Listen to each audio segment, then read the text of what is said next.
Happy Tuesday, everyone. Welcome to our day early comics review show. I'm Jason, I'm Andy. and we're with Infinity Flux Comics out of Chattanooga, Tennessee. So every Tuesday, Andy and we divide up the books, some of which we fight over who gets to read it first. And we sit down, we read them, and we do this spoiler-free show.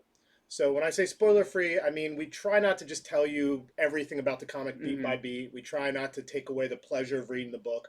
But we do mention if there are first appearances, deaths, any reason that you might want the comic in particular. Past that, we just try to tell people what sort of reader would like each book. Yeah. That's what we're trying to do here. We're a very comics positive channel. Even if I read something that isn't my cup of tea, I usually can think this is more for my friend who likes this sort of book. And so that's what we're going to do today. It is a big week. I mean, look at the books we have in front of us. Yeah, it's an all-star lineup. It is, and we have a lot to say about a lot of these books. So we're just going to dive right in. Start us out, Andy. It's funny. I'm going to start out with what's not a number one, not a number two, but a number three. It's Teen Titans Academy number 3. Still highly anticipated. Very highly anticipated. Yeah. Which I mean, when's the last time like a Teen Titans book was like, well, what's going to happen next? Yeah. But what I really figured out from reading this one, and they heavily allude to it in the beginning, this is heavily X-Men inspired.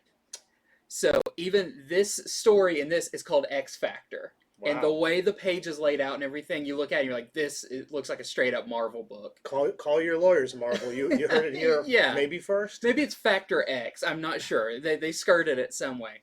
But this is a really great issue because it's funny because it's issue number 3, but it really kind of feels like issue number, 5 after we had Future State Teen Titans 1 and 2.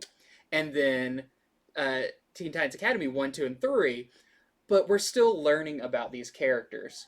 I was just showing Jason just a second ago, there's a character that I was like, I know I've seen this character somewhere, and then I realized they were on the poster for Future State, that big collage of all the heroes like running at you. And I was like, oh, I guess this character was in Future State Teen Titans, which I read multiple times, and I could not pinpoint like when they appeared and everything, but then I looked up and I was like, I can't find this character anywhere. So if you know this new speedster that was on the Future State poster, what's interesting about her is she does not have legs from the knees down. She has prosthetics, but yet she still uses the Speed Force. And I kind of remember seeing that in that poster and being like, oh, that's cool, but there was a lot to look at. And now I couldn't remember, was that character appeared anything? So let me know in the comments if you remember where that character showed up, because I read all the Future State and they all kind of blur together. Yeah, I couldn't remember. We talked about this. And I mean, honestly, we started the show 5-10 minutes later because we were trying to figure this out. And Andy definitely read something that she was in. But yeah, and I cannot remember it. But so this is cool because we do get a lot with, especially Nightwing. This story is very, at least the B story, I would say, is Nightwing kind of coming to terms with somebody who's wearing the Red X mask, which we don't quite know his full history with, but we know it's not good. He doesn't like that someone's out there wearing it. It was a very dark time in his past. So he has conversations with Starfire about it. He kind of lets the faculty and the students know, like, hey, this isn't cool. But he does come face to face with Red X in this, which I think is a big deal and shakes him up quite a bit. Those were the words I was waiting to hear. Yeah. I wanted to read that. I was like, okay, cool. Yeah, now it's brief because something happens, but there is a like, hey you type moment. Because he was kind of disbelieving in the first one. He was like, oh, there's not a new Red X. Somebody's pranking. Yeah. But like I mentioned earlier, the other part of the issue is great with this new Flash character. Something that, a little bit of that Flash character leads to the end of the book, where we do know there is a crossover with Suicide Squad coming up, the new Suicide Squad, and you definitely find out a lot more about that, and looks like it's going to be a really cool crossover between Teen Titans Academy and Suicide Squad. So I can't highly recommend this. The art is amazing. It is AAA tier writing and storytelling. Probably the best thing that DC's putting out right now, or one of the best. As soon as I say that, I'm like, yeah, Batman's really good, but this is one of the best books coming out right now. And then we have this really great variant cover as well. This is the Philip Tan variant, where you can kind of see Dick Grayson wearing the Red X mask with his classic teammates, and those teammates, it's very interesting now. Like, he has a conversation with Cyborg that's really cool too. They do a really good job being like, these guys have been like basically family. They kind of grew up Right. in very similar situations, being sidekicks or young heroes, and they've kind of formed this relationship between each of them that's very personal, and that is really good in this, especially with Cyborg. Okay, so I'm going to start off with one with a lot of covers. I have a lot of covers and other things to cover with this one, no pun intended. It's Berserker #2, which releases tomorrow. So I think a lot of people out there have read Berserker #1. There were people coming in our store who don't normally read comics, which is always a beautiful thing. Some of which have open pull boxes. They're reading other comics now. They're rediscovering their love for it, thanks to Keanu Reeves taking pen and. I was about to say, a year ago, would we ever be like? Would we like?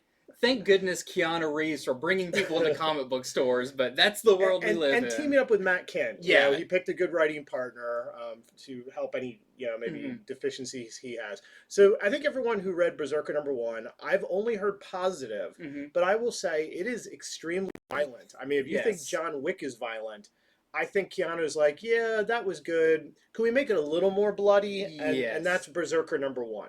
So #2 holds back on the violence a smidge, at least at the beginning.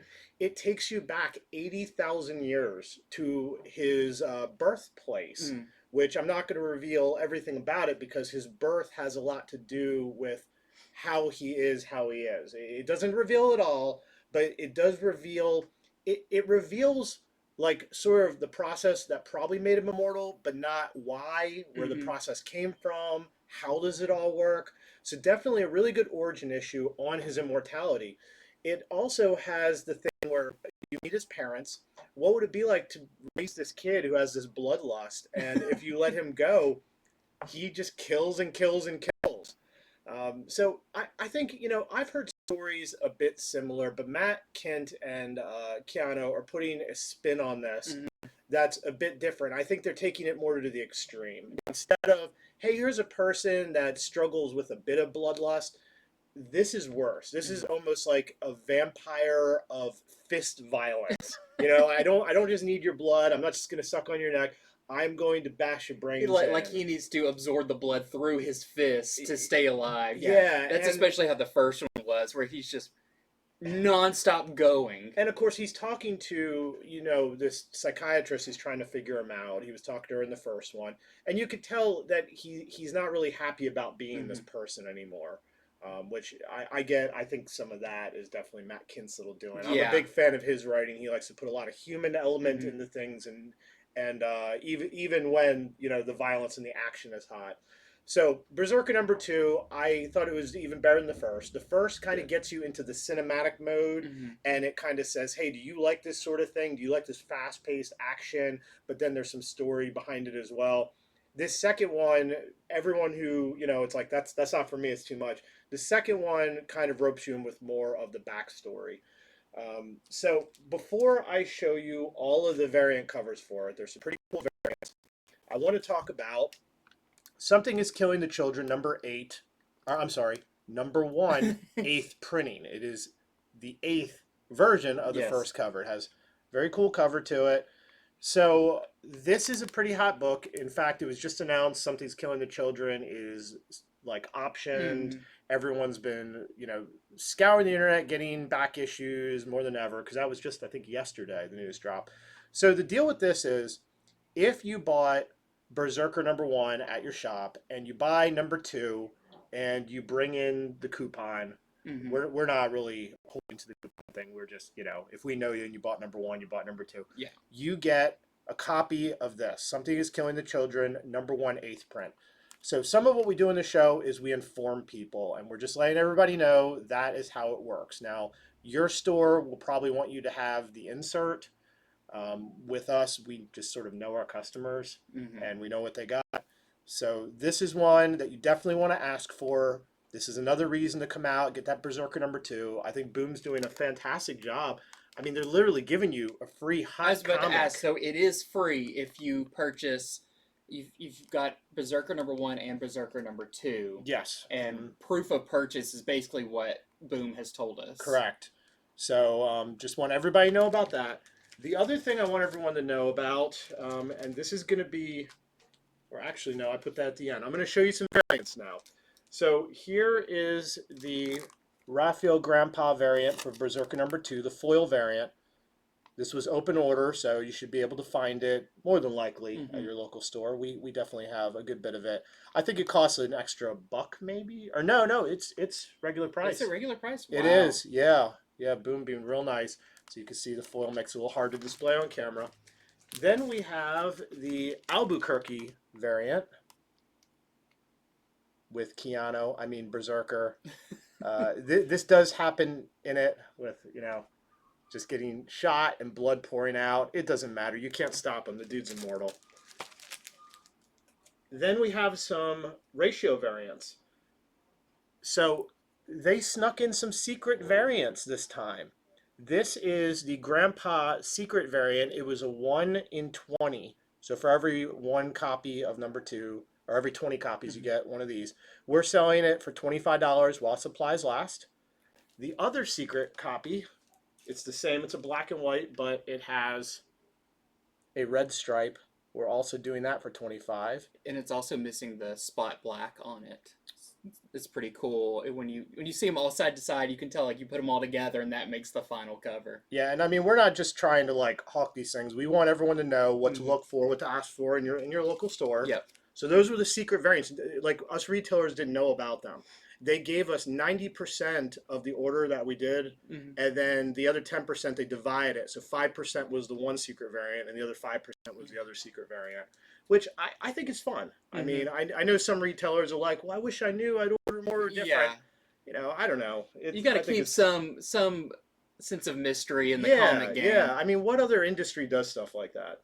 So here is the 1 in 25 Leon variant that we are selling locally for $20 with him riding a horse, which I'm sure he did many times throughout all the centuries he's alive. It's funny, they're studying him in this one, and he talks about how many times he's been studied, and he goes over all the different ways throughout the centuries, poking and prodding, and just all the weird things, cool. And how science has never really helped him. Here is the Virgin Grandpa variant. This is, I believe, a 1 in 50. We're selling for $25. Just a few more. Here is the 1 in 100 Leon Virgin variant. We're selling for $55. So same as other Leon, just no trade press. Then we're getting to the higher ones. We ordered big. We believe in this book. Here is the 1 in 150 Albuquerque Virgin variant that we're selling for $100. I do not think we have many of these. And then lastly, here is the 1 in 250 black and white variant. We're selling for $160. And that's all of them. That's every single variant that isn't a store exclusive. So the last thing I wanted to talk about, I told you that so much of this is going berserk with all. This one is not for sale. Every store got heavily allocated, and what we told our customers was anyone who asked for it, we're putting names in a hat and we're doing a drawing, and we're going to sell it at cover price to the people because this is going for much more than cover. So Berserker #1 third print is out tomorrow. For some reason, Boom limited it to 10,000 copies. Every store went in and wanted more than that. We got very, very few of these. And so we are raffling off to all the people who pre-ordered the chance to get one of the very few. But we want everyone to know, everyone out there, if you could find this in the wild, if you can convince your store to sell it to you at a reasonable price, I would get it. Yeah. This is a very, very hot book, if not the hottest book of the week. So this is Berserker #1, the foil third print, with, of course, its own unique cover. I know, and it's a Dan Mora cover, which is awesome. And it's like, ugh, why isn't that more available? And yeah, come on, well, Boom, they can't make every choice right, I Yeah. guess they do 2 or 3 right things, and then one where it's like, oh man. Yeah, we may not always understand it, but they've done way more good. I mean, to tell you the truth, I really don't think they understood how popular Berserker was going to be. Yeah. I mean, it's more popular than I thought it was going to be. Well, I mean, that's the thing. We think now of Boom like, oh, they got Keanu Reeves and everything. It was not that long ago. Boom was a pretty small company that only released a few books, every month, and I think they're still kind of learning how, like, oh wow, this is the kind of demand that our little company now can get for our books. Yep. I think that's great because they are putting out some of the top quality books. Something is killing the children. Yep. So next up is a new #1 from Image Comics, and it's actually from the Top Cow line of Image Comics, which is interesting. That's Mark Silvestri's imprint. And this is Helm Greycastle. I keep wanting to say Helm Castle Grayskull, but it's Helm Greycastle.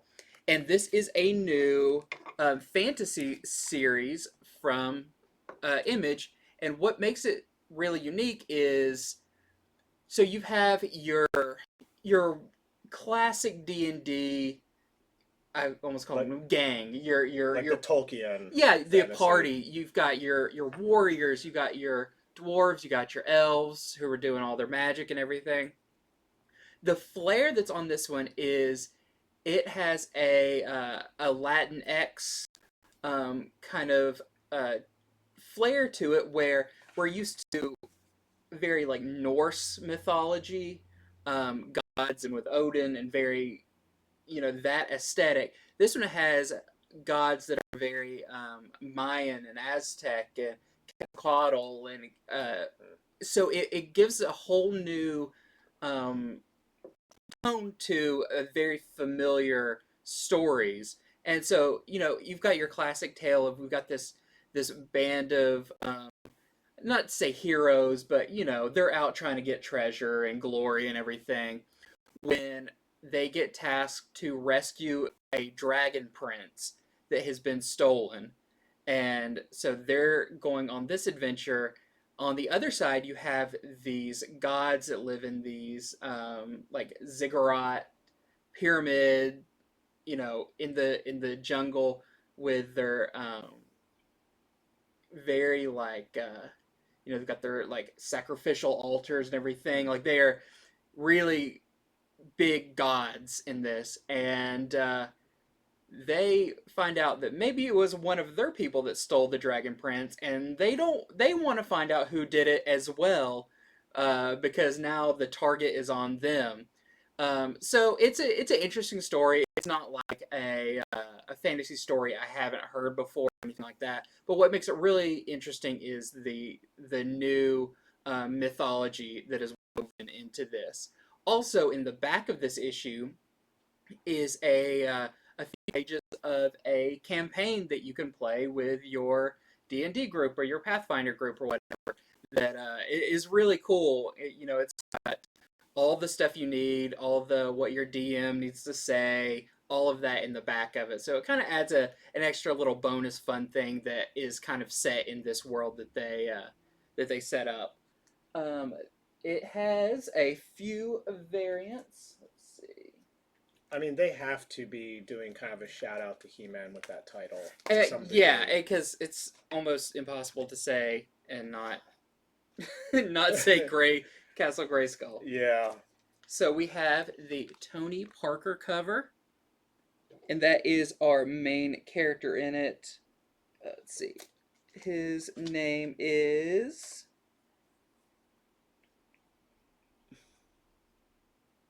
Well, I didn't write it down, but I think his name is Greyhelm. So he's kind of your like warrior class guy. And then we have the David Lapham variant. Okay, the next one. I've been really anticipating this. I read this a while ago, so I'm happy to get to do a full review of this. They send us early issues sometimes. So this is Robin #1. I like series that have to do with tournaments. So the fact that he's going into this League of Lazarus tournament really held my interest. So it starts out, and it actually begins with Batman. Batman is trying to find where Damian is. He's wondering if he's okay because he's kind of vanished. And he's just a little worried about after the death of Alfred, because as much as Batman's his father, Alfred is kind of everyone's the father everyone wishes they I was going to say, had. he's the good father that is maybe a little bit more responsible. Yeah, so Batman's a little worried about Damian. He's worried about it after the Joker War stuff, and he got kicked out of the Teen Titans, and he's having trouble finding him. In fact, he brings the Bat family together. I was kind of interested that it starts out, it's like not even Robin. So you get to hear them discuss Damian a little bit, which I like to hear their thoughts on. Then you find where Damian is. He has gone off grid. I mean, when Batman can't find you easily, you've gone off grid, and you clearly have been trained by Batman. I was about to say, the only person that can get away from Batman is someone trained by Batman. Yeah. So, he learned in what was it was Detective Comics B story. That last Detective Comics B story was the Damian Wayne story about finding out about the League of Lazarus from Talia al Ghul, his mother. Well, he found out about that, and he's trying to get them to invite him to the tournament. Well, how does he do that? By doing a bunch of sort of backstreet brawls with other villains and heroes. So I won't see who he goes up against, but he has a battle with somebody who he might have a bit of an axe to grind with. And of course, as you could guess, he does get invited to the tournament. So this is pretty important. There are at least 4 first appearances in this book. One of which is Flatline. That's the one everybody was waiting for. She had her first cameo back in Detective 1034. She was in the TV screen. I mean, true cameo in the way of, there she is, but wow, not a word. Doesn't say who she is. Yeah, nothing. a cameo can almost be an appearance that you miss. Yeah. If you're not paying attention. So Flatline is in this book. There are 3 other new characters who are called by name. There are even more characters than that in the background, some of which I was like, this might be a first appearance, but they might be throwaways. Who knows? It's a tournament book. But I will tell you, what happens in this first issue is pretty shocking. That's what I will say. Robin, or Damian, I should call him. Yeah. Damian, he goes in very cocky. He doesn't really think much of anybody else. He fully meets Flatline. Flatline not only reveals herself, it's towards the end of the book. She explains her power, which I think is pretty interesting and fascinating. Her power isn't quite like one I've heard before, but it ends on a cliffhanger everyone's going to be talking about. So that's the most I can say. It's a hard book not to spoil, other than saying it was a great read. If you're at all interested in Damian Wayans or tournaments or anything like that, I would pick up at least the first issue. Check out that ending. I don't know where it's going to go. The ending is. Although I will say, if you end up reading it, just remember they are called the League of Lazarus. That's all I'll say. I am impressed you got through the whole thing without saying Mortal Kombat. Because that was on my mind. Or bellowing it. Yeah, when you said, like, oh, all the characters in the background, I'm like, oh, those are the other characters you can choose. I'm only willing to bellow Mortal Kombat if I know the person with me is going to do the music. And I just wasn't sure. So there is a variant cover. This is the Melkinoff variant cover. And that's a wraparound cover as well. I actually didn't know that. I hadn't opened my copy yet. Let's take a look at the back of it. Wouldn't be a terrible joke if it wasn't, and I was just... So, that's the front again, and we have the back. Yeah, look at that. And there's one other variant I would like to show. We are out of this one, so this is not for sale in our store. Here is the 1 in 25 Federici variant, which features Flatline. with her skull makeup face. So that's one you might want to look for at your local store if they have it. Awesome. So I am so excited because I love the first issue of this, not just because he's my favorite character from Marvel, but Vader A Bill #2 is out, and this is such a cool issue. I raved about #1, which the reasons I love #1 were one of them, the way Vader A Bill talks to Thor. He kind of just chews him out, and the whole time you're kind of like, yeah, I mean, well deserved. Thor has really stolen Vader A Bill's spotlight a lot of the time, but it really explored a lot of emotional depth to Vader A Bill, along with having cool action and everything. But in the story, Bill basically says, "I'm gonna go find Odin because Thor, you broke my hammer. That was what allowed me to transform back into my Corbinite form that was a little bit more pleasing. Um, and so now he's stuck in this form. And so he says, I'm going to go find Odin. He gave me Stormbreaker, and maybe he can get me another weapon. Well, this sends him on a mission with his spaceship Scuttlebutt to go find Odin, which last we saw was in Thor with his fight against Donald Blake. So all that is reference, which is really interesting. But I will try not to spoil this because I feel like everything that happens in this is just such a fun surprise. But I will say, it opens with Vader A Bill playing ping pong in his ship against himself, just like hitting up against the side of the table. Something I never thought I would see. A loner. A true loner. Yeah. But I will say, someone shows up on his ship that he did not expect. Someone who he said, hey, I thought you were dead. And the character says, Valhalla was boring. I thought I'd come and help you out. Huh. So, definitely was not expecting that. And it's a fun character that they play off of each other really well. Then so he finds out from someone that there is another weapon that has a very personal tie to him that is out there, but he's warned, like, hey, if you go to get it, no one's ever come back from this place, and the ones that do are basically not the same person. They're so changed that it really messes with them. It's really hard skirting all of these things, tell you where this place is, who tells them to go there. Another character shows up to join his journey that is another big surprise. This is turned into a team book. It is. It's like a band where, the whole time Bill's like, you don't have to come with me. This is crazy. I probably won't make it out of this. I'm not going to drag you in here. And of course they're like, we believe in you. We're going to go with you. And now he has somebody to play ping pong with. Yeah, now he can play almost doubles. He needs one more and then he can play doubles. But all of that sidestepping to say that this is awesome. The weapon he's going after, super cool.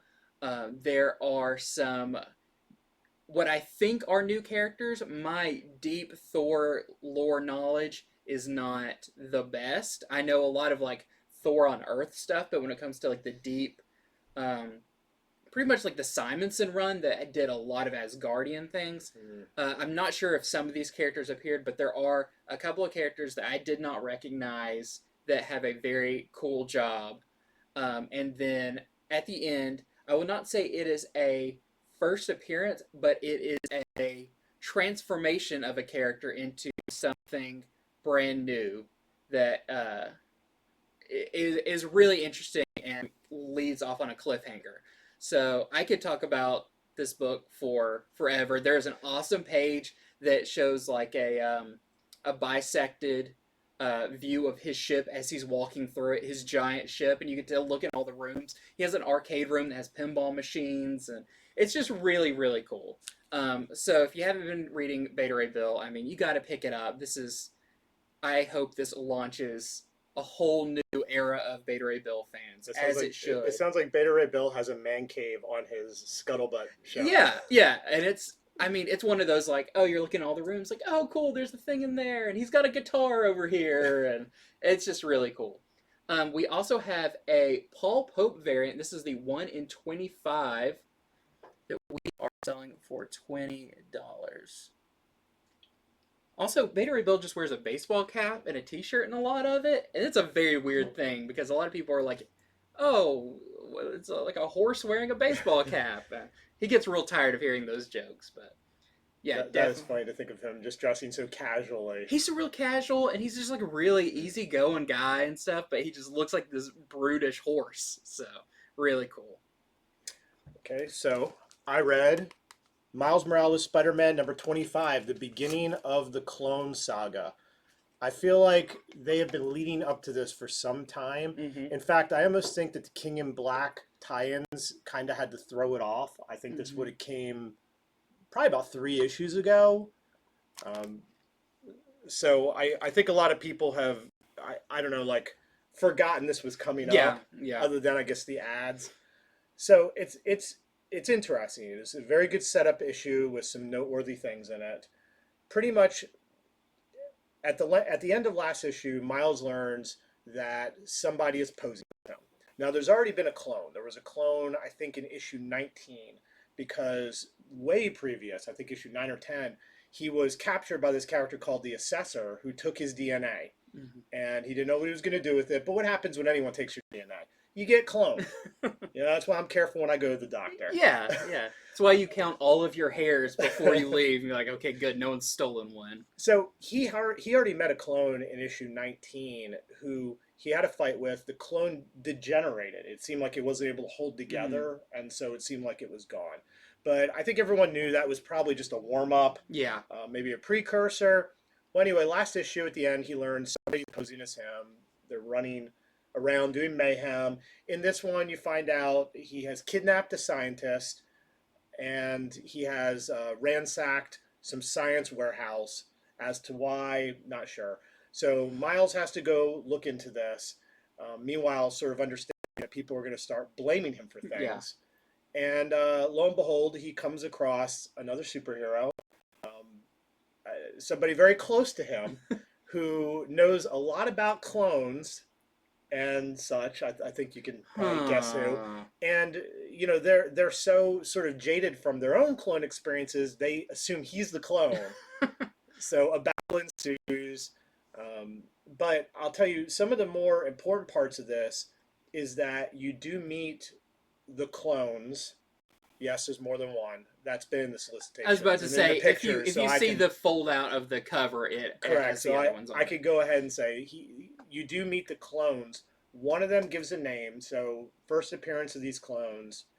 They're not all humanoid though, and they're all slightly different, which I think is interesting. In the past Spider-Man clone things, the clones are pretty much just clones. Yeah. These are like they've been altered and augmented, and I think that's very interesting. Like, what if somebody's able to clone Miles, but change or give him extra powers? That seems a real good advantage if you're gonna kill the original. Yeah. So, very cool issue, and because it is an anniversary number 25 issue, they included a B story, which I realize I'm making a joke having read it. There's a new villain in the B story, which I'll go ahead and say his name. He is called the Bumbler. Oh. And he is B themed. But what else I'll say is he doesn't seem like he has his heart into being a villain. And so by the end of it, he might not be a villain, but it could be a character we see again. It's one of these characters where it's like, is this a throwaway, or is this just sort of, funny and adorable enough they're going to bring him in, bring him back and do... Because I'll tell you, some of the best storylines have a character who is kind of I guess how I would describe it, like a softer, lighter character. Yeah. And have them go through something, bad. Like Kite Man. Yeah. Kite Man or Boomerang in Spider-Man currently. Yeah. Yeah, so I wonder if they're going to do that. But I didn't know anything about the B story. So aside from all the clone stuff, the B story and a new little character, I thought that was cool. So that is my review of Spider-Man 25. And the Clone Saga is just beginning. Marvel has promised that this is going to be worse on Miles than it was on Peter Parker. And it was pretty bad on him. It was really bad on him. So I'm buckled in because I like the character. I like the series, but I also want to see if Marvel can, if that's not just, Yeah, if it's not just hyperbole. yeah, hype up marketing. So this is the Bagley variant, and then we have the Pacheco Heroes Reborn variant, the new Nighthawk character on there from Heroes Reborn. Here is the Varegi variant. All of these are open order, so should be pretty easy to find unless your store has run out. And lastly, a lot of people weren't expecting this one.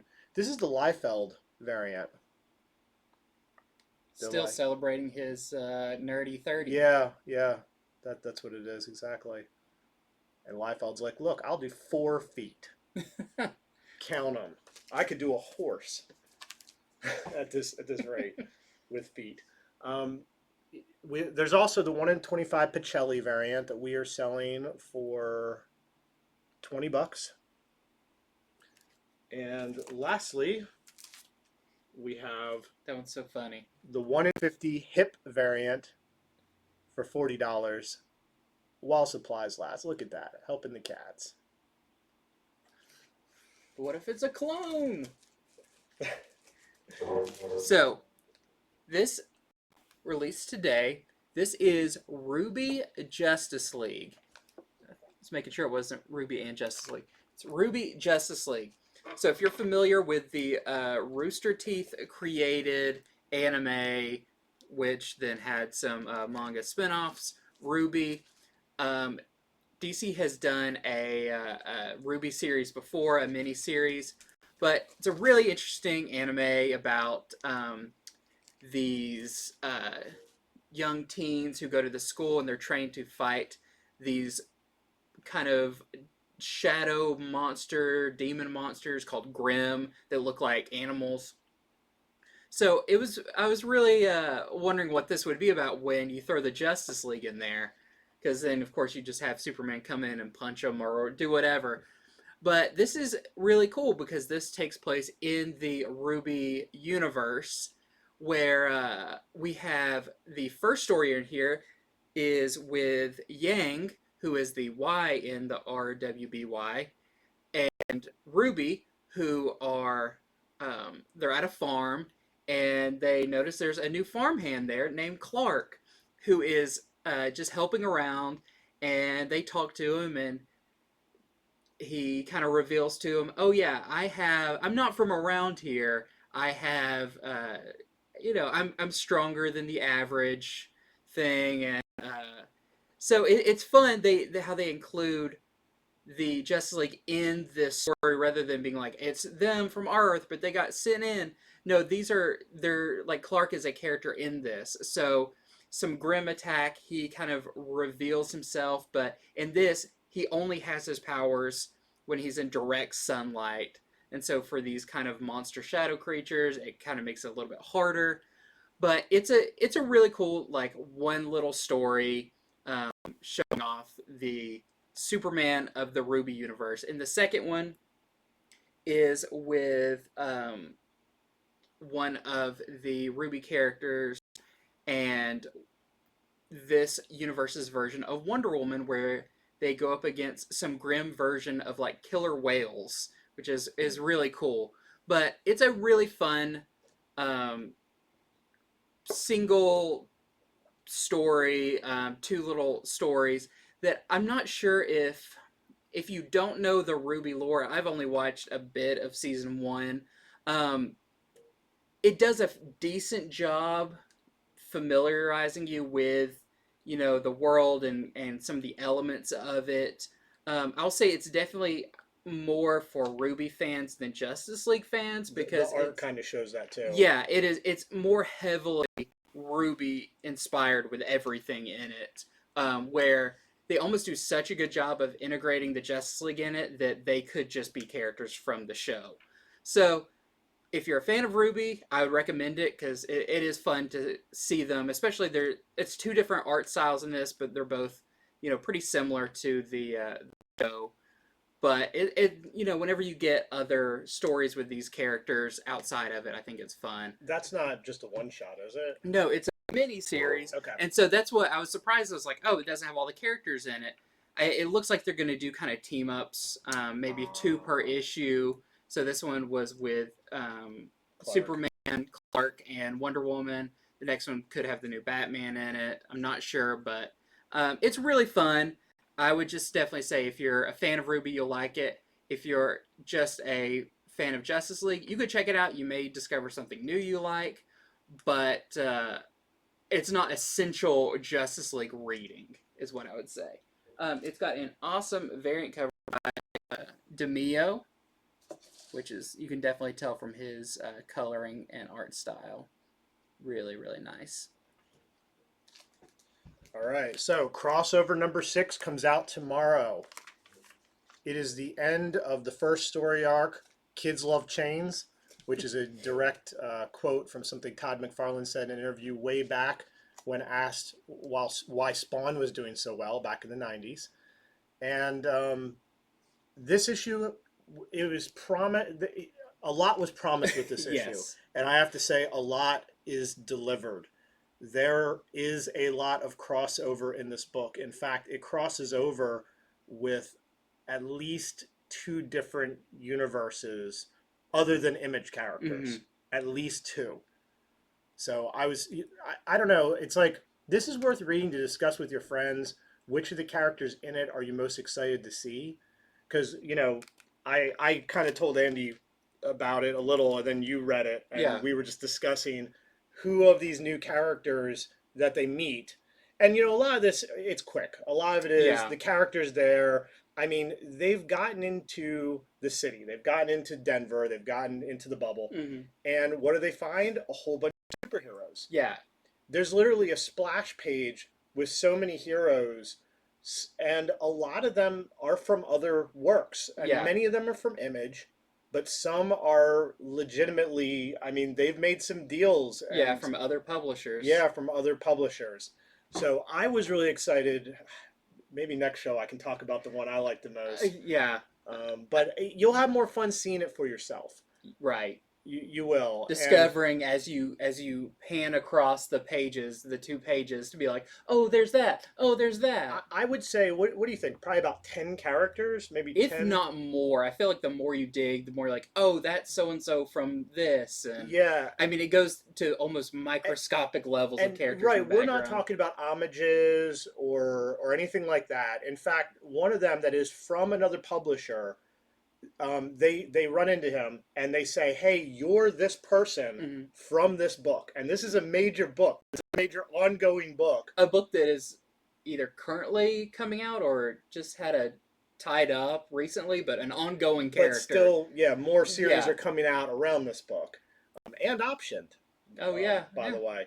So they're literally like, you're that person from this. And they are. It's pretty cool, and I'm not saying it's going to knock everybody's socks off. Right. We're not saying, like, Batman's in this or something. It's nothing as big as that, but it's definitely steps that direction. And instead of, I mean, I guess Donny Cates could have released, he had Madman in the one. He could have just put 1 or 2 in each issue. This one, he really, just releases a bunch of them, which I think is cool. And now that they're in it, hopefully has the right to have them come back. That's what I'm hoping, that this is a kickoff for them to make appearances in story arcs. Have a story arc where they're teamed up with these 3 characters. Something like that. Yeah, and on top of it, I think it's a fun read. I mean, as somebody who enjoys comics, you can tell it's being written by somebody who loves comics as well. And, so that's fun to me. On top of that, the story does come to a climax at the end. There is a big revelation about one of the main characters of the book that I didn't see coming at all. It's kind of one of those revelations you're like, I never even considered that. Yeah, that's going to have big ramifications going on. So I like it. I think it's really cool. I don't think it's the greatest book that's ever written, but I look forward to reading every issue of it. And this is probably my favorite issue, if for nothing else, just to point out everyone. Yeah, we're going to have a lot of discussions in store look around, make sure everyone there is read it, and then we'll be like, okay, now who did you see? Yeah. And I think most of it was licensed, but I will say there's 4 characters silhouettes you point out to me, and I'm Yeah. like, I don't know if that was licensed, but at the same time, they could probably sue because you can tell who those 4 characters are from the silhouette. Yeah, there's a couple like that. I mean, we saw like in a previous one where they're like stitching that character together. There's like a Spider-Man glove or whatever. Um, it's I would say kind of almost on par with that, Yeah. but just in a different Because way. you could always say, oh, well, it's just people dressed up for Halloween or something. Yeah. But anyway, most of the people in this are not that way. It is for sure. Yeah, It's you can. made the I mean, it's no surprise there are a lot of image characters Yes. in it, and those, no doubt about who they are. It is pretty straightforward. Even some, it's like it's funny to see them in this art style where you're like, oh, that's that person, or that's why. Without giving away, that's why these people are this color. There's some stuff in there. So Let's get to the variants. So a lot of variants on this one. This is the Betterman variant. So after doing all the tattoo variants for Donny Cates' Marvel book, King in Black, he has brought him over to crossover. that's Donny Cates' original character, a Tomahawk. Yep. That I believe was published in Heavy Metal, if I'm not mistaken. That sounds right. Here is the Eric Larson. I mean, you get a good idea right there what's going down in the issue. I also noticed on there, Spawn is actually on that cover, but you don't see his head. Savage Dragon's foot is blocking it, and it's like, ooh, I wonder who that is with the giant boot and spikes everywhere. Here is, of course, the blank variant. I wonder when they're going to not do blank variants. I mean, 6 issues in, Yeah, and a blank variant for every it's single the one. longest running blank cover series. So here is the 1 in 5 Betterman Virgin variant. We're selling ours for $10. Here is the 1 in 10 Shaw Virgin variant. We are selling for $10. See the dome sort of exploding in the background there. The dome going away, it to me isn't the biggest deal of what happens in this. So the end is. Here is the 1 in 25 black and white Shaw variant. We're doing for $15. Here is the 150 ellipses variant for $30. And lastly, but certainly not least, my favorite one, the 1 in 100 foil Larson variant. We're selling for $100. It could be the ultimate 90s cover. This is the only one we have. So foil Savage Dragon on the cover. So cool. Next up, we have a new book from Valiant. We haven't had too many Valiant books on here, but this one I was really excited about. This is Shadowman, and this is by Cullen Bunn, who is, I mean, if you're going to get somebody to write a horror-themed book, I mean, Cullen Bunn is one of the best. So if you're not familiar with the character of Shadowman, he is Jack Boniface, who his family lineage passes down a Loa, or a kind of a spirit that they take the form of and become kind of a superhero that fights the darkness and protects our Earth from a kind of like dead realm type thing. So this is interesting because it's not a new origin. It's not anything new like that. It picks up kind of later on in his career as the Shadow Man, and there's been some of these creatures from this dead world showing up and kind of terrorizing the city, because a lot of this is very like New Orleans based and all of that, which is really cool. It's a really cool aesthetic, until the King of Death shows up and tells him, hey, you might need to investigate this house. There are some rich people doing some like murder rituals in there. And he's like, okay, well, I'll go take care of it. Oh, these bored rich people with their murder rituals. Yes, so I won't give away too much of it. It is very interesting. That's when I was like, oh, okay, I'm intrigued now. It's pulling in some elements I haven't read a ton of. It gets very Hellraiser. Hmm. The I'm thinking Clive Barker's boxes, I'm thinking Hellraiser. Cenobites, I'm thinking Yeah, chains. if you that kind of like it explores that idea of these people are so rich they can get whatever they want. Now they seek more, and that more is pain. That more is Never let me get this rich. I know. So that I was like, okay, this is a really cool story, even though it is very Hellraiser like. It's like I don't see this a lot, and they're kind of tampering with things out of their control. They're wearing like little masks, and it's a very uncomfortable setting. But it seems like this is going to be a really cool story. Cullen Bunn is such a good writer. I recommend if you've never even read any Valiant comics before, this is a very easy one to get into. Um, just from the ground floor, it explains everything really well right away. And it also has this super cool homage variant or horror movie poster variant. Which, do we tell people what the movie poster is, or Sure. they can guess? I mean, I don't think that's too much of a spoiler. Yeah. So this one is us, Yeah, right? Yeah, that's us. that's us. Let me bring it back to crossover again real quick. I What? forgot to mention something. So there's another surprise at the end. There is a preview for a new Cullen Bunn comic. Oh wow! So yeah, you're talking about him with Shadowman, and I was like, oh, I totally forgot. Great tie-in. So yeah, there is a preview, and by preview I mean there's about 5 pages of a new horror comic he's doing called Basilisk. That looks really good at the end of this too. Awesome. So, yeah. Totally meant to mention that. So that was great that you went right to a Cullen Bunn comic. Okay, so the next one I'm going to talk about is Detective Comics 1035. So 1034 was a much bigger comic than people expected because of the beginning of the Damian Wayne story and Flatline. This one, none of that. Damian, he's off in his own book now. So 1035 has the first appearance of a new Batman villain, likely villain. See the guy on the cover? His name is Mr. Worth.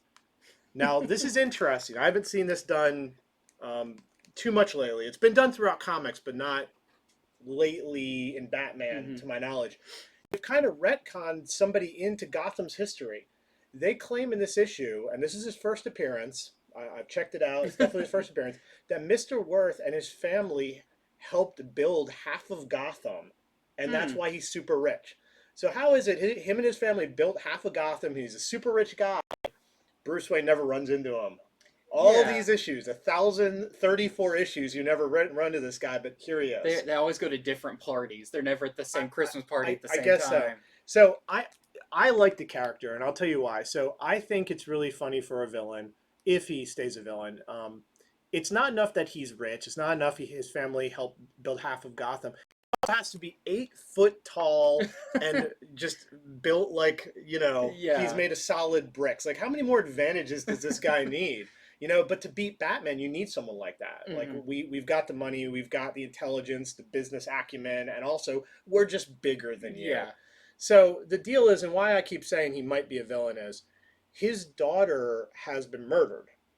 And Batman's looking into who murdered her. And of course, he's super mad. Well, during the investigation, Batman gets framed. And so that's what sets Mr. Worth kind of up against him. But right away, Mr. Worth says some things that lead you to believe he can't be too high moral ground if he's willing to kind of do the things he says, to get revenge. I mean, there's only so far you should go for revenge unless you're John Wick or BRZRKR. Only Keanu Reeves gets a pass in that. Yeah. So I think he's a cool new character. I hope they do more with him. It doesn't end in this issue 2. This is the beginning of an arc for sure. In fact, you actually don't see... You see enough of him, but what you see on the front here, this doesn't happen yet. So I'm hoping this is a promise of what does happen. Batman and him, they actually do not meet in this one. Not to say Bruce Wayne doesn't meet him. Yeah. So that's the A story, which is really good. I enjoyed it immensely. The B story is about Huntress. Oh. And yeah, so Huntress is in the city and she's just thinking about how she has trouble maintaining friendships. What a weird premise, but I mean, I'd assume some superheroes would have that problem, leading a Yeah. dual life Mm-hmm. and with their sort of severe moral compass. Yeah.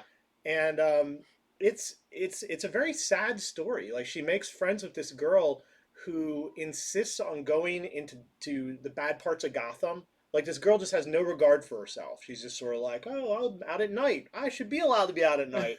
And Huntress keeps having to save her life. But I have to say, it has a very tragic ending.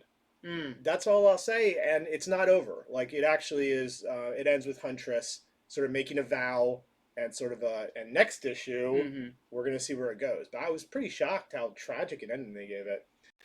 That's interesting because there's also, I think DC just revealed in their latest solicitations, there's a Huntress one shot coming out, a Secret Origins Huntress one shot. So I like that. It looks like they're taking some of the lesser used, at least Huntress hasn't been used in any big capacity in a while, and being like, okay, let's turn the spotlight on them. What have they been doing during all this? So Yeah. that's really cool.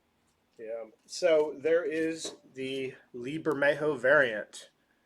He continues with Batman on his quest of doing his detective work. I mean, this links with all the other issues. Let's say Batman's slowest journey mission. If you haven't watched all our previous shows, this is not a joke. Like, Bermejo is telling a Batman story visually with these covers, little by little. He seems to be investigating a murder, it looks like. Something like that. I mean, it started in the Batcave, and he was getting ready, and he was in his car. It's ambitious at this point because he's done so many that I can't even keep up. And it's also ambitious that I don't know if it's really being reported. Like, Bermejo is doing his own series. He's doing a story with these covers. So yeah, it's job security. DC's going, well, we got to let him finish the story, and he's keep on stretching it. It's going to take him a really long time to get up this ladder. So next up is a book that we were just going to mention. I was going to be like, oh yeah, the next issue of Darth Vader came out.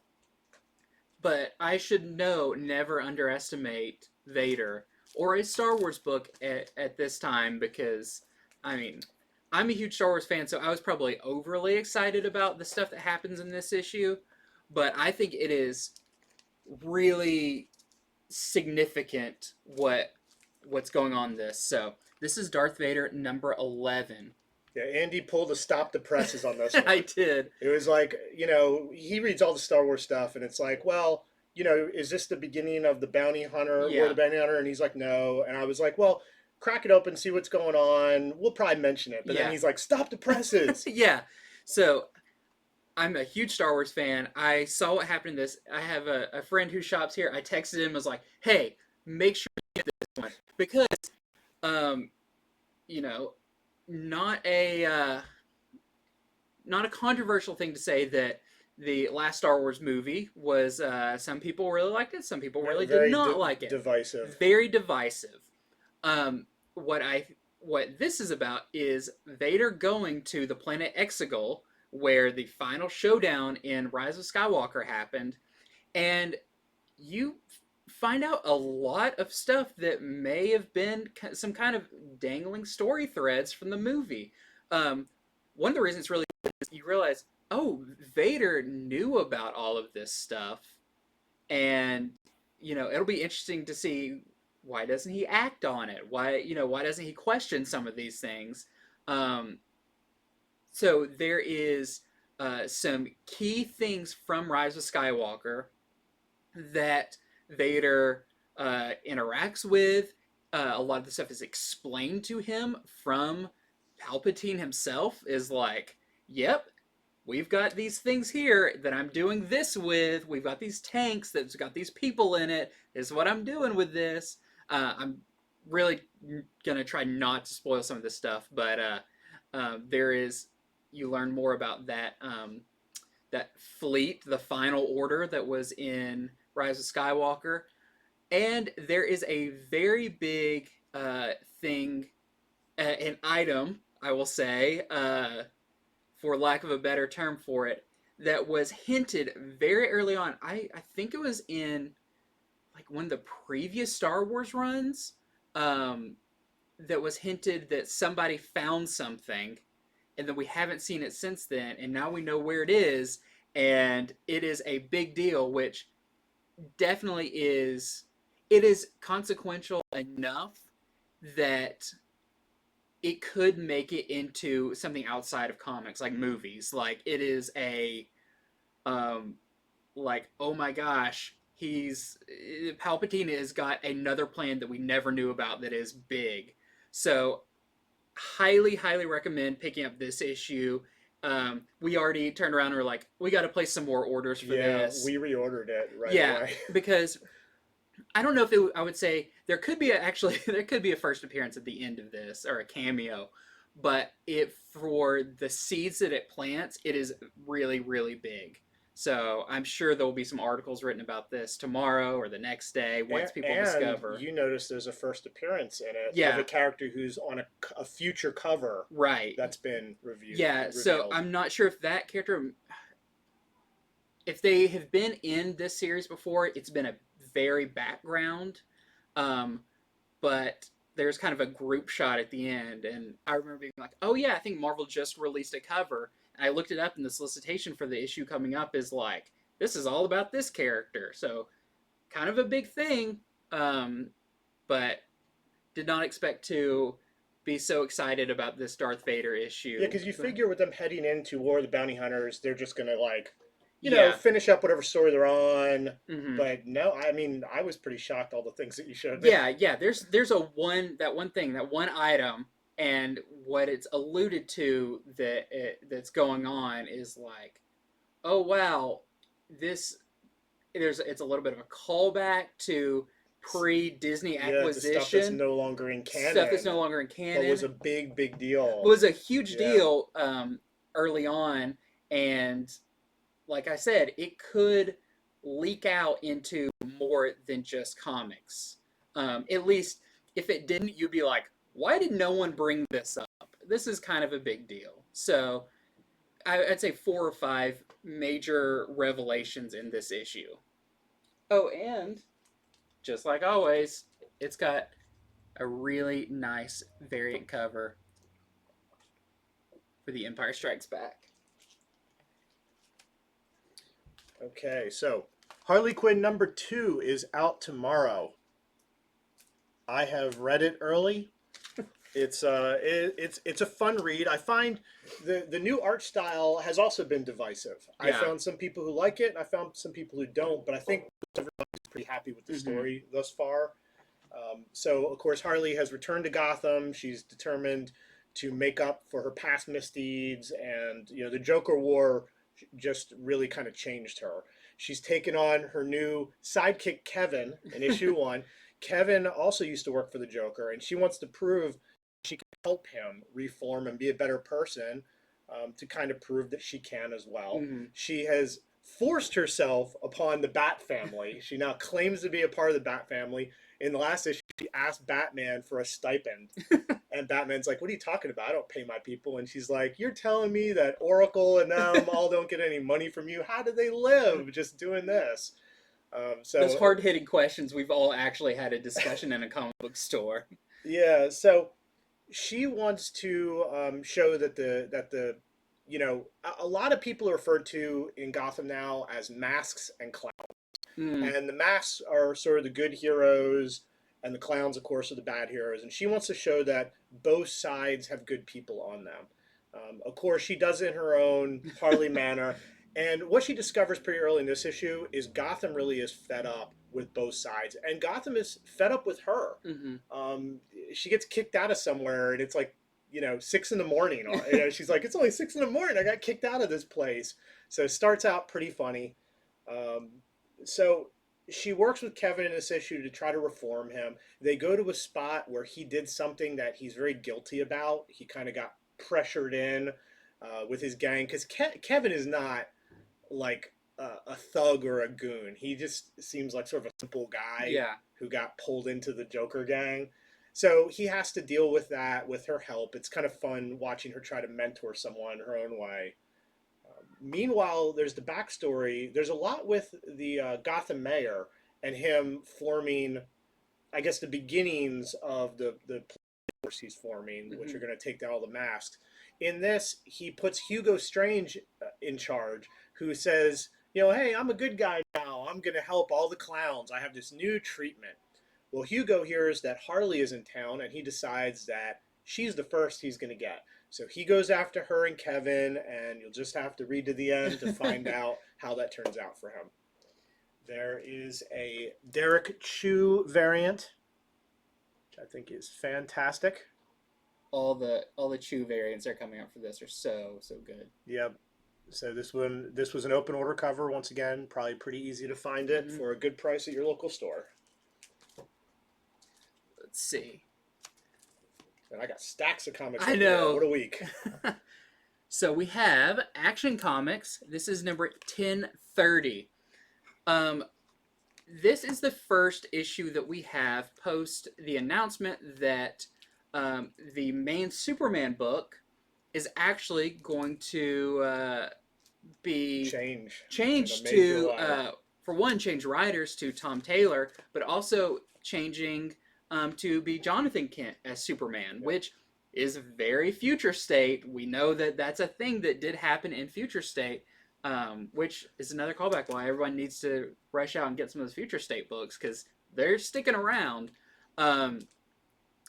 And this, I feel like, is the first nod to why that's going to be happening.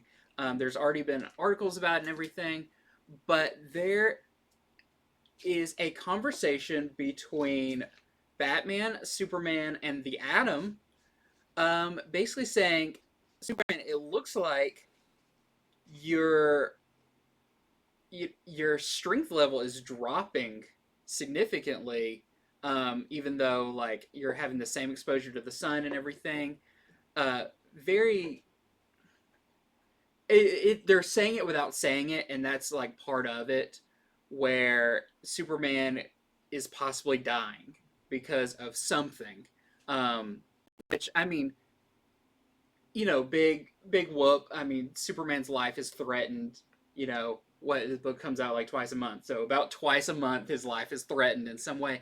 But this one is a lot more personal, because even the Atom is like, I think this may just be a fluke. I need to run some more tests and everything. And then Batman says, like, well, on this we disagree.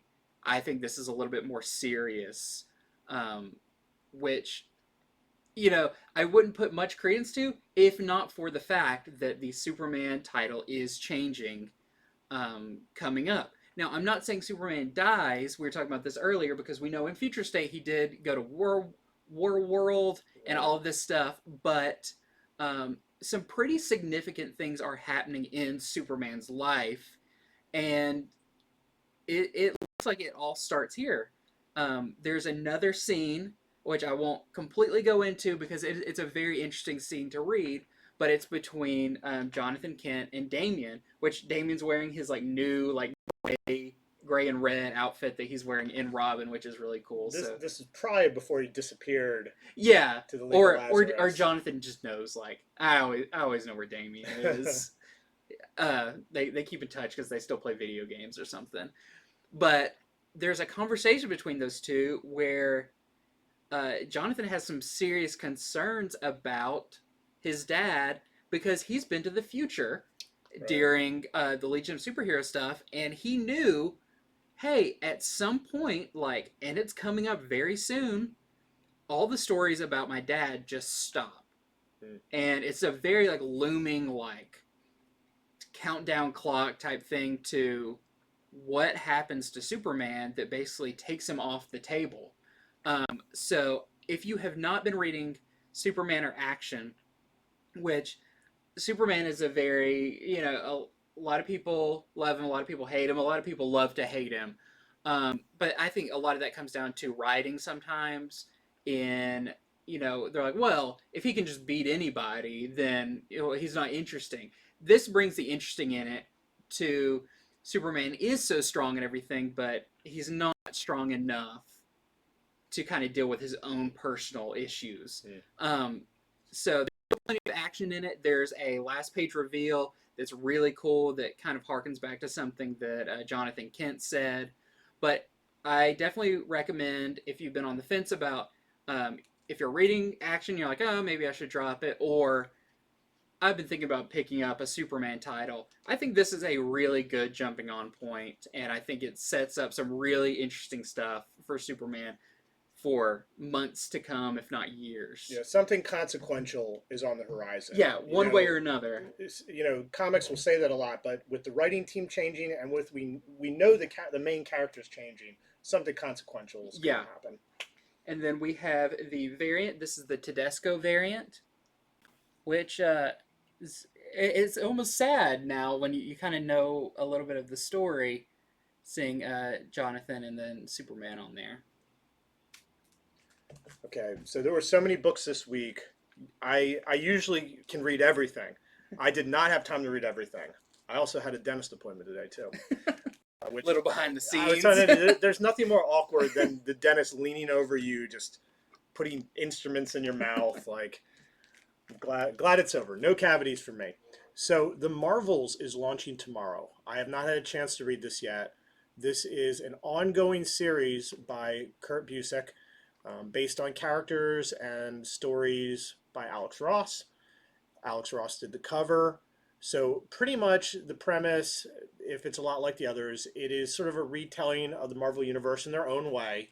They use any and all characters they want from any time period, which I think is fun. It's taking these characters, it's taking the spirit of them, but being like, okay, let's have our own Marvel Universe. I was telling Andy, I feel like Alex Ross has put some things in his contract, probably back when he was doing those timeless variants, where he's like, Marvel, I'll do all these timeless variants, but you have to let me and Kurt, who, he's my drinking buddy. I'm not saying this is for real. You got to let us play with the characters. We won't do anything bad. We won't release anything bad, but we want our own universe. Yeah. Because I'm surprised. I mean, I've read some of the Marvel, and it's cool, but I can't say we have tons of people on it or clamoring for it. The covers are great. I think the stories and the art are cool. It's just, I don't know, it just hasn't hooked in. But they get an ongoing series this time, so maybe this one will gain traction. In fact, maybe that's needed. Maybe before, because people knew it was a mini series, they were like, I'll catch the next one. But now, any new characters they bring up are going to stick around. Yeah. So, so here it is, coming out tomorrow. It does have at least one new character. I did get to read, so I didn't read the whole thing, but I did read some preview pages they released early to us. There's a character who does, he does tours of where you might see the superheroes. So he takes normal people in his little hovercraft car, and he'll be like, oh, over there is where that hero is.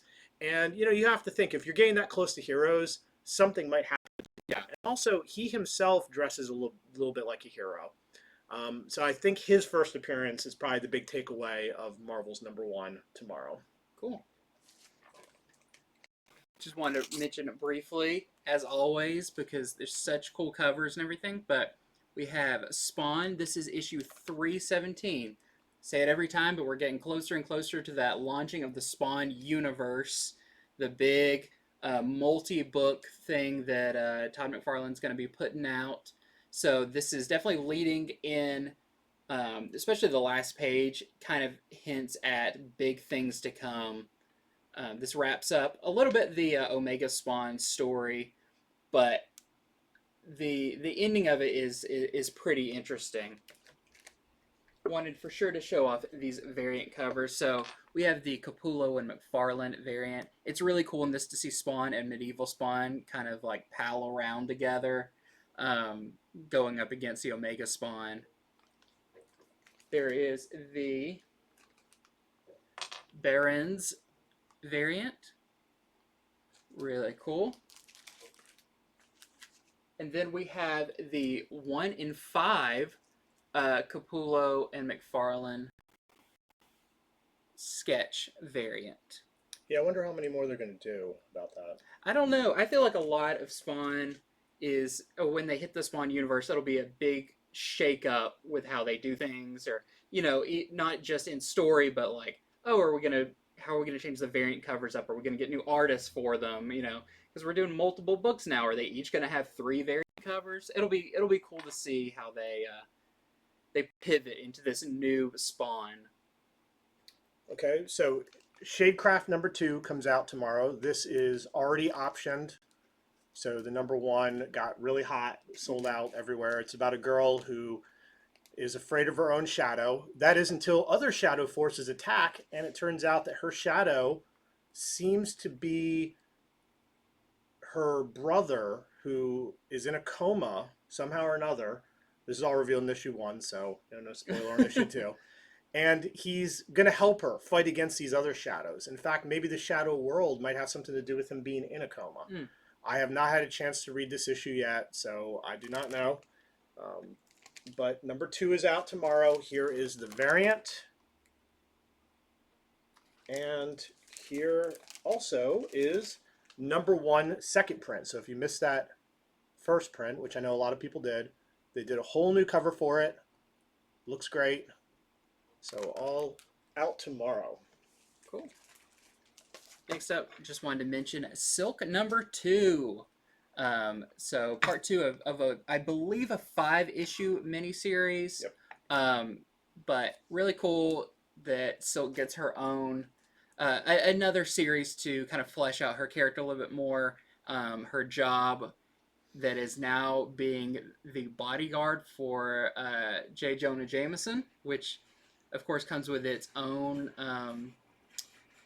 weird things, like maybe she has to go to a nude bathhouse to where like a bunch of, I'm not sure if they're like sumo wrestlers or they're very big guys are in there kind of getting their sauna on as she has to kind of maneuver her way through there as Silk. So just a lot of fun, some really cool characters, really building her mythos, but definitely a recommendation for Silk.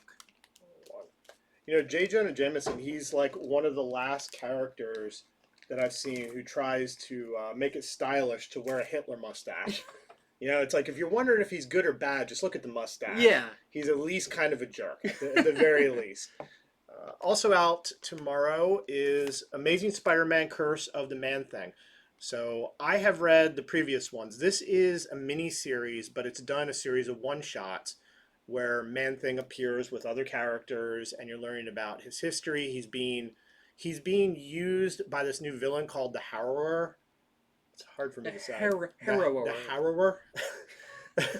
Who she's got a really good character design. She's sort of a witchy character who is using Man-Thing to try to rid the Earth of humans. She sees us as a blight. She wants to restart humanity. And so this is the one shot that ties in with Man-Thing and Amazing Spider-Man. The first two had a good bit to do with Captain America and his origins, funny enough, because they tie in with Man-Thing's origin, which I wasn't as familiar with as I thought I was. So I enjoyed the first two. This third one, I'm going to read it later tonight. Just want everyone to know that's coming out tomorrow. And it has a variant. Variant cover is really nice. By Bradshaw. It's a really cool one. Yep. So this is really funny. I'll tell you why. This is Batman Black and White, issue #5. So this anthology series continues. The first story in it is Awesome by Jorge Jimenez, who actually does the writing and the art. You know, he's your current ongoing Batman artist. Really cool story with Batman and Robin in it. I was not expecting a story by, let's see, it was the creative team, I believe, McKelvey did it? Yes, Karen Gillan and Jamie McKelvey, your team that was on Wicked and Divine at Image, do a story. And we were talking about this earlier. It's funny. This is another Choose Your Own Adventure story. Right. Just like how, wasn't it Carnage, Red, White, and Blood? Carnage, Red, White, and Blood #1 had a Choose Your Own Adventure by Al Ewing. This one has a Choose Your Own Adventure. I spent way too long trying to make Batman survive the Riddler's kind of fun house.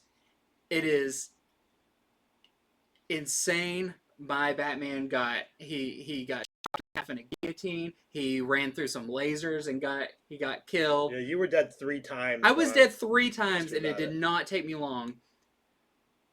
I kind of want to say there's a trick to reading it and actually making it to the end, but you will have a blast reading this. It is done in such a fun way. You will get so frustrated. I got attacked from the shadows by Killer Croc. I mean, anything that could, I exploded. Anything that could go wrong with Batman, I feel like I fell into that trap as I was trying to figure my way out through this. So it's really, really fun. I really enjoyed it. There's a really beautiful Jamal Campbell story in here about Nightwing. I mean, there's the Lee Weeks story in here. It's great. I mean, they've really pulled in the heavy hitters for this run of Batman Black and White. So, highly recommend this. Also, because the covers are insane, so we have this Gary Frank Riddler cover. And we have a Jenny Frison Batman. It's really, really nice. All right, so tomorrow, Ed Brubaker and Sean Phillips' latest original graphic novel, a Reckless book, Friend of the Devil, comes out. So this book, I feel like Ed Brubaker and Sean Phillips, they hardly need comic companies anymore. I mean, they just release their thing, and everyone who has read their stuff goes out and buys it. I've been reading their stuff. I mean, geez, it's been like 15 or more years now. I've been reading their stuff, which Sean Phillips started as, I think, an inker, and then moved up to penciler, and they've just formed that creative relationship that has lasted. So this one follows Ethan Reckless. It's set in the 80s. It's actually set in 1985. But the main character, he used to be an activist in the 60s. He was also a double agent. So he's already sort of a man of action. And it's now the 80s. His life has calmed down. He's a guy who never thought his life would calm down until he was dead. But somehow everything's turned out all right. That is until he gets embroiled in a new thing where there is this missing B movie actress from the 70s. They love to do period pieces. They do them so well. So there's this missing B actress from the 70s who he begins looking for, and of course he goes down the rabbit hole. And that's all I know about. As you can see, I've not cracked my copy open yet. It's still, but maybe the best part, other than the fact I'm sure the story and the art is awesome, we only have 20 of these. It comes with a book plate that they have signed. So the first 20 people who purchase these from us, and we always sell out of these within the first day or two, will get the signature of Ed Brubaker and Sean Phillips. So the book plate, all it is a sticker that they've signed that has some image, some artwork on it, and you put it on there. And the only reason they do that is if they had to wait for these to ship to them and sign them all, it would put them behind. So doing it this way gets the book out quicker, and it just makes it easier. The book plates have been very, very popular. So this releases tomorrow, and if you don't shop with us, maybe ask your local store. Hopefully they got the book plate. You had to order enough to get it. Yeah. So, and we don't charge any more. It's just regular price. It is $24.99. So, wanted to mention Department of Truth number 8. It's hard to believe we're already on number 8. Feels like the series just started, but it's been such a huge hit. Second issue of the second arc. Yes, and notable thing about this is the original artist is back. So they kind of had a couple of fill-in artists to do different either time frames or just little extra stories. He's back, and this one follows Cole, our protagonist. And it's interesting because he's now starting to question, is he on the right side? It's funny that when this series started, we were like, yeah, these are the good guys and these are the bad guys. Now it's a little bit more hazy, and Cole kind of demands, he's like, it's fine, I'll work with you, but I need to see behind the curtain. I need to know what you're planning with all of these conspiracy theories. So, I mean, of course, we have so many people reading this right now, but if you're not, jump on. It is one of the hottest books right now. And it's so good. So we are sold out of this, but we like to inform people of hot issues.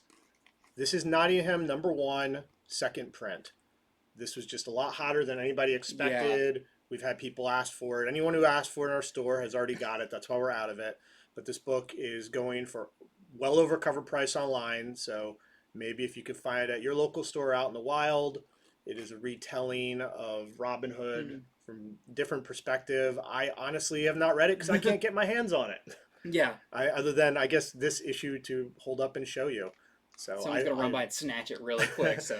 and then I won't get to read my copy even. But just wanted to mention this releases tomorrow. We try to mention all the hot issues, even the ones that we're sold out of as a store. Our station is our show is all about sort of talking to everyone, the nation. People tune in from all over. So, forgot to mention there are some variants to Department of Truth. We got the Sequence variant, Right, yeah. which is a really, really nice one. I like how they have this character, this woman in red, that's kind of a mascot. Like, it's something you can put on the cover. So, when you tell other artists, like, hey, draw a cover, they have something to draw. And you've got crazy Scotty Young variant. Like that. It almost gives me, like, Coraline feel, like, with the eyes and everything. So, there's that. Also, let's see, there is the next issue of Batman Superman from the new creative team of Gene. How do you pronounce his name? Ewan Yang. I am so sorry that I butcher his name, but great writer. This has been a lot of fun. The first one had those parallel stories that were on film reels. And they had very classic Superman and Batman, and they're like very earliest suits, bunch of new characters. But there was a cameo at the end of the last issue of this new character called Auteur.io. This has their first full appearance, and they are a very weird villain. Very eccentric robot, but a really fun issue. It still is dealing a lot with like movies and film. Ivan Rice's art in this is just so good, really cool. And then we have the variant for it. This is the Miglari. I'm just butchering names today, but another really cool variant. Okay. Also out tomorrow is Alien #1, the second print, with a new cover by Salvador LaRocca. So if you're trying to get all that Alien goodness, go and grab this one. Or if for some reason your shop ran out of #1, there is now a second print available as of tomorrow. Yes. Go through some of these variant covers I got really quick. You got some good ones there. Yeah, I mean, we're not skimping. Even at the end of the show, we got some good stuff. So we have Geiger. This is the #1 second printing, which is really cool. If you look at this and in this cover, we had the glow-in-the-dark cover. This is like what you saw when it glowed and without glowing. I would like to mention they made us shops order the second print before #1 dropped. So I bet you that's under ordered. That is one to grab. Yeah, and plus it looks awesome. It's a great book. This had one of the hottest ramp ups of like we had a few people on it. Now we have a bunch of people on it. People are loving the issue 1. We haven't even got issue 2 yet. And then we have the second printing 1 in 25. So it's a ratio variant for a second printing. And this one's going to be hot because probably not a whole lot of people were getting this. We're selling this one for 100. We read the preview of Geiger and we were like, wow, this is good. Even though our order was pretty generous, let's get that second print. Yeah, and glad we did. And then one to show off, this is the 1 in 10 Black Widow design variant because the new issue of Black Widow that comes out tomorrow, she has this brand new suit. Also, I mean, this Black Widow series has been so good. And I haven't got to read that yet. I think I heard she has sort of a protege in that or an upcoming one. It's probably this one, okay. I think, because the last issue kind of wrapped up a big story arc.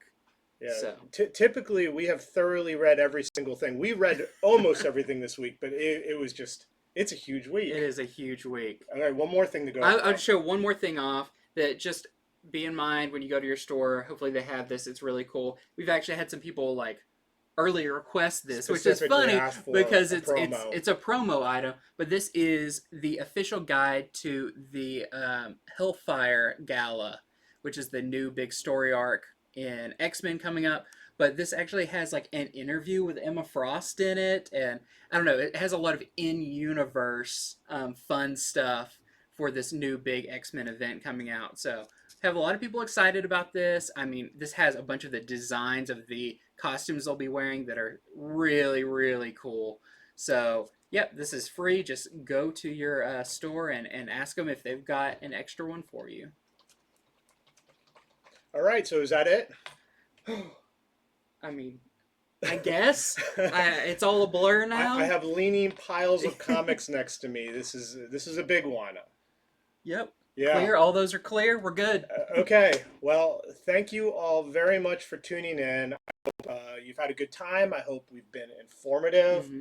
I hope we've been entertaining. Our YouTube channel just hit over 800 subscribers. Yay! We did it. On our way to 1,000, that is. So that's we enjoy the 800 for a moment. We take it in, and then we say, okay, we march on. March on. Yeah. So I think when we started doing these videos, I believe our channel had under 300 subscribers. I'll have to look back how long ago that was, but I mean, I think that was less than 6 months ago. Yeah. So I'm glad all this effort is paying off, and I really hope everyone enjoys the show. We appreciate you watching. We appreciate your comments.